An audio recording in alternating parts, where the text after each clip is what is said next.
Right. It's quite UK-centric today with the topics, but the next topic is the fact that bbcthree, which is a channel that we get in the UK, is now coming back. It's been greenlit to come back for February as a platform, and it is the home of Fleabag, which I haven't seen, but I've seen clips of it, and I'm not impressed. Yeah. You're not. I know you're not impressed at all. Yeah, well, he'll let you know about that. You can tell by Leon's body language right now. He's not impressed. He's not happy. He's not happy. So, yeah, this comes to us via Deadline, and it says Fleabag and Normal People platform bbcthree has been greenlit to return as a broadcast channel in February 2022. British media regulator Ofcom on Thursday officially approved the once popular channel. I don't think that channel's ever been popular. But anyway, let me carry on. On the proviso that at least 75% of hours broadcast each year will be original programs that are commissioned by the BBC for UK viewers. This is a deal that had been in the works but has now been rubber stamped. Commenting on the decision, Fiona Campbell, controller for bbcthree, said this is a big moment, with the new channel providing a destination for young audiences to discover more content on the BBC. We will work hand in hand with iPlayer to provide a broad offering that is representative of the whole of the UK. Yeah, we'll see about that. And we will continue to back new talent and bold ideas. This approach will bring the audience a distinctive mix of programs that are there to entertain, inspire, and challenge thinking at a pivotal and exciting time to be young in the UK. Anything else relevant? Yeah, not really. Anyway, so I didn't even know bbcthree was a thing. Yeah. No, I knew it was a thing. Yeah, but I didn't even know it was off the air. I didn't even know it was off the air. When you just said that, I was like, what do you mean it's back? Yeah, I didn't know it left. I don't know anyone that did know it left. Do you know what I mean? Like, who knew it Because left? no one was crying about it. No. So, Popular to who? I know. Well, I think all of us has a little bit of a gripe. Yeah, we got. Leon's got the biggest gripe. I don't know if it's the biggest. Okay, gripe. well, Leon's not happy. Let's just put it like that.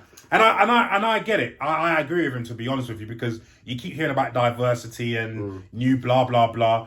So let's get it right. Me and Leon both wrote a script that had my man Damien in it as well, that everyone was excited about, and we shopped it around, and BBC didn't even get back to us. It's the funniest shit you ever heard in the last year. Right. So And you know, you want to champion things like Fleabag, which I don't understand why people find it funny. I really don't. If you do, let us know why. Yeah, please let us know why, because I don't get it. I don't think he gets it, and I don't think he gets it. So, well, I know he doesn't get it. I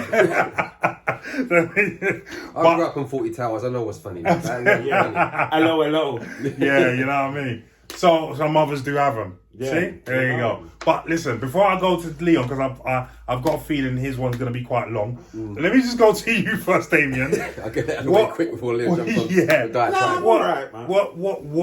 What do you think about this in general, and what comments they made about the whole diversity, new talent, blah blah bollocks? Here's the thing, as you said before, number one, I had no idea that bbcthree had disappeared.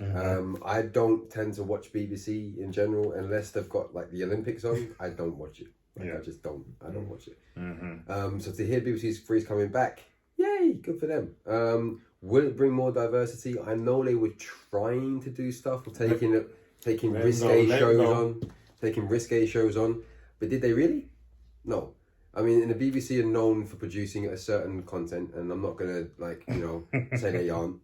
But there was even the argument when they were talking about EastEnders and recasting it, and the main cast at the time went, "I'm finding it difficult to find working class white people." I'm like, what?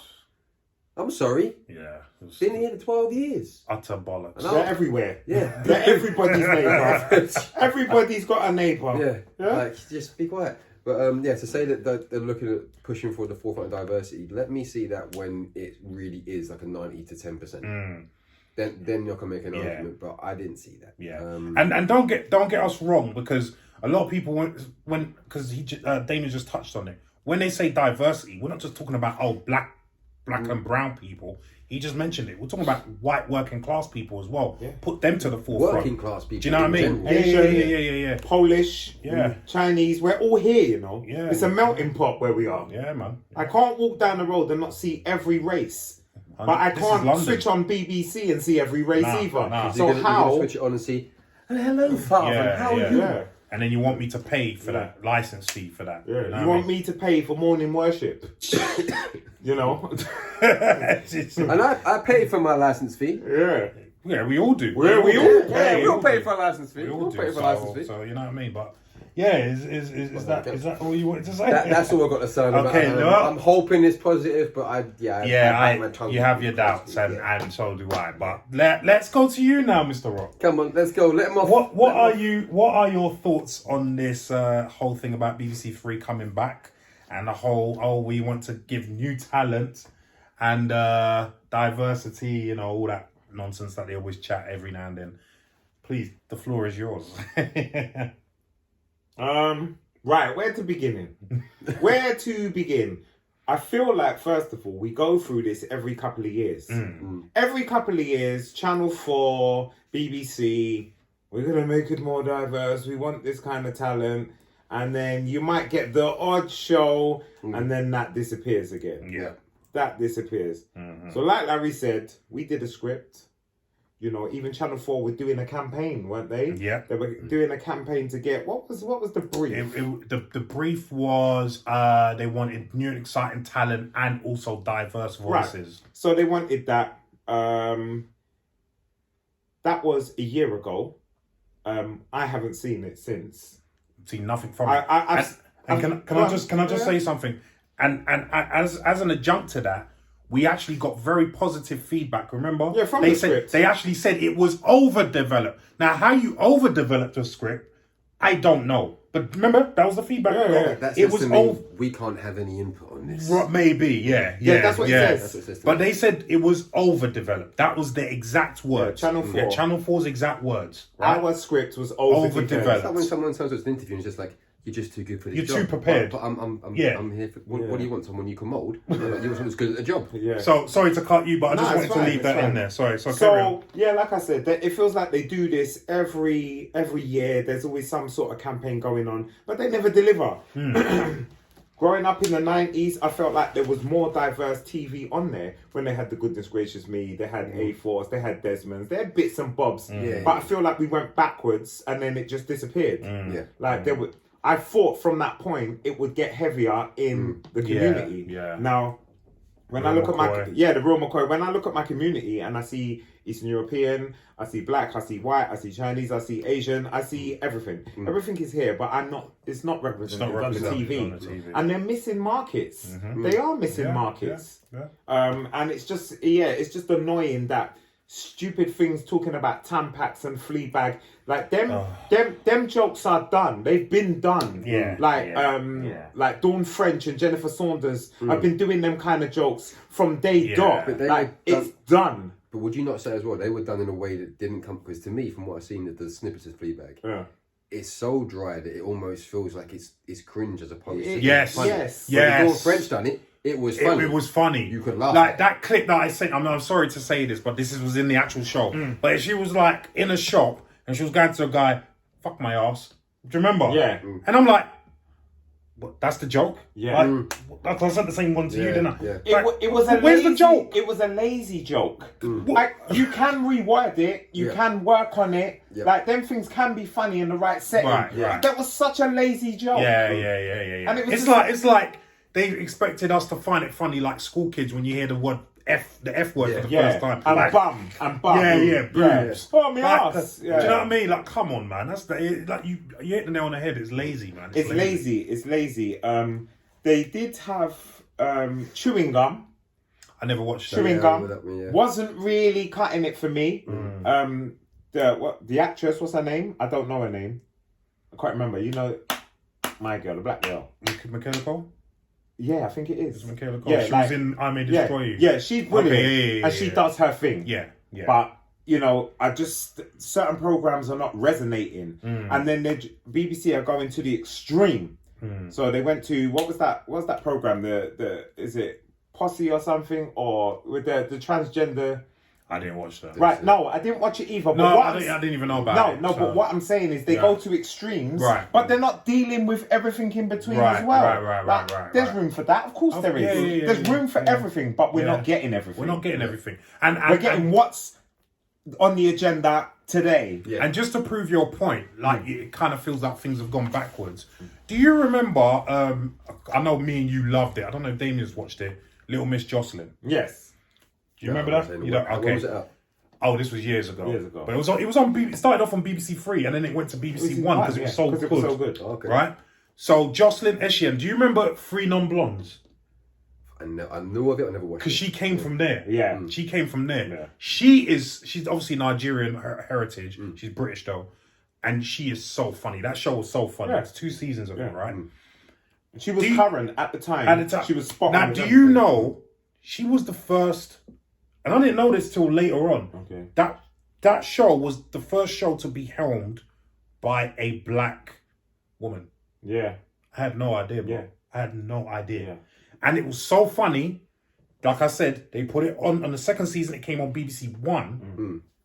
And then we had no more about it. No. We had no more about it. No. I see Jocelyn Etienne on TV now. She does like bit parts on this and that. She works. But she's, again, an untapped talent. She is just as funny or even funnier than Gina Yashari. Yeah. Right? And she's had a successful TV show and yet nothing's, do you know what I mean? It never amalgamated. I resonate with him when he says it actually feels like it's gone backwards. It has gone backwards. When people ask me, like, oh, what did you grow up on TV-wise? I was growing up. Bar, like, Only Fools and Horses and, like, 40 Towers and 2.4 Children when I was really, really young. When I hit my young adult life, like my teenage life, I grew up on Trouble TV. Like, it was Sister Sister, it was Smart Guy, it was Kenan and Kel, Fresh Prince of Bel-Air. The Americans did it. But they did it for everyone. Because you had Sabrina the Teenage Witch on this hand. And then you had Sister Sister, you had Smart Guy, and you had Clarissa Explains It All, Moesha. But that never happened here. Yeah, it never happened here. You had even strong female. Even before Sabrina the Teenage Witch, do you remember the one she was in beforehand when she was young? Clarissa Explains It All. Yeah. I just said that. You say Did you Clarissa? say that? Oh, wow, okay. Yeah, Clarissa. Yeah. But what I'm saying is they've been ahead of the game for a long time. And they tapped that audience. We don't tap it here. No. It doesn't get tapped. No. There's so many things, there's so many holes here that it is quite annoying. And please, when I said earlier, you don't show enough working class white actors, don't write in and say EastEnders because we're not having that. I'm sorry to say that's not quality. Let's be honest. Yeah, it's been on. It's a British institution, been on for years. Blah blah. But let's get it right. It's poor acting. Let's and this is where people go where either their careers are dying, or I'm not going to name any names, or they never leave, because they're not great actors. And the few people that have made it out of there. We're looking at you, Ben Hardy, is it? Something like that. Yeah. But I would say, when I did use, there were certain actors and actresses that were they were a lot better than what they were than EastEnders could give them. Like, remember Trevor? Yes. Remember Trevor and Mo? And Mo. Brilliant actors. But the brilliant actors never stayed. No. Even though they never went on to become Hollywood stars, the best actors haven't stayed. They've moved. That's right. For whatever reason. Like, so even the guy that played Grant, was it Ross Kemp. Went on to do his documentaries and whatnot. Do you know Johnny Lee Miller actually was in it when he first started out? Oh really? Johnny Lee Miller was first in there. See, I rate him. Where he is now. Yeah, he's an bloody amazing hell. actor, and he's actually quoted as saying, "I said to my agent, you need to make sure I'm out of this after a few episodes." You can't stay in there long. That's where actors go to die. You can't. Yeah. Well, listen, I'm going to mention these. I don't give a damn. Danny Dyer. Yeah. He's not a great actor. And he's gone to EastEnders now after being in a few Hollywood films because his career's going nowhere. So there you go. I'm not being bad mind. I'm just telling you how it is. Danny make the most of what he had. Yeah. And if I was him, I don't think I'd do one thing different. No, because I wouldn't do one thing different. Because he knows what he's got. He knows he's limited. So He knows his wheelhouse. And for Danny, just going off on a tangent, he fit a niche at the time. It worked. The football factory, geezer bloke, blah blah blah. Yeah. But that's not really there no more. Yeah. Because you're not represented like that no more. Yeah. East London doesn't look like him. Yeah. No. Yeah. Even your Canning Town guy that's born there, that's like 25, 30, doesn't talk like Danny. Well, they talk more like us. Yeah. They than, just you know what I mean? So it's a different language. The thing is, Cockney itself as a language, like that was only really said by people that worked in the boatyard. Like people just made this whole kind of connection. Oh, London. It's an East London thing, isn't it? Yeah. It doesn't work like that. Like my granddad was a butcher in Bethnal Green. My dad grew up working around in East London. They didn't have what you'd consider Cockney accents. My granddad could speak Cockney, like proper traditional Cockney, which is a different language in itself. Yeah. But like what you saw represented on TV was almost like a send me up, it was a parody. And it wasn't. Yeah. So long story short, it's just nonsense. Yeah, I agree with you. And I don't watch the BBC. I wish I did. I'd like to watch it. I would like to. Listen, the only time nothing resonating really with me. The only time I watched the BBC regularly was when David Attenborough used to do his Wildlife on One. Yes. You remember that? Always. Yeah. If David's on, I watch that. I watch BBC then. We will watch the BBC when David is on the program. That's what I'm saying. So Today, apart from that, not interested. Fleabag can I'll be honest with you. That was a very sanitized version of what Leon really wanted to say. That's right. BBC, if you're watching. So I might get a job with BBC and try to draw out the video. You know that ones.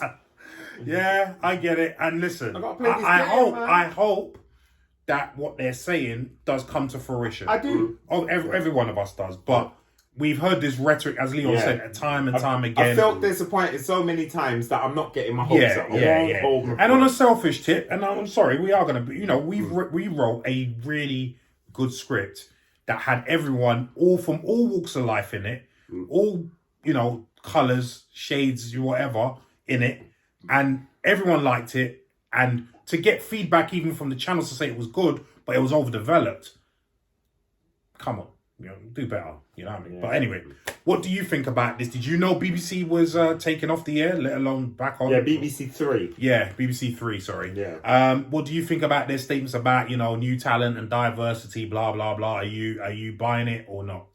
Leave a comment down below and let us know what you think.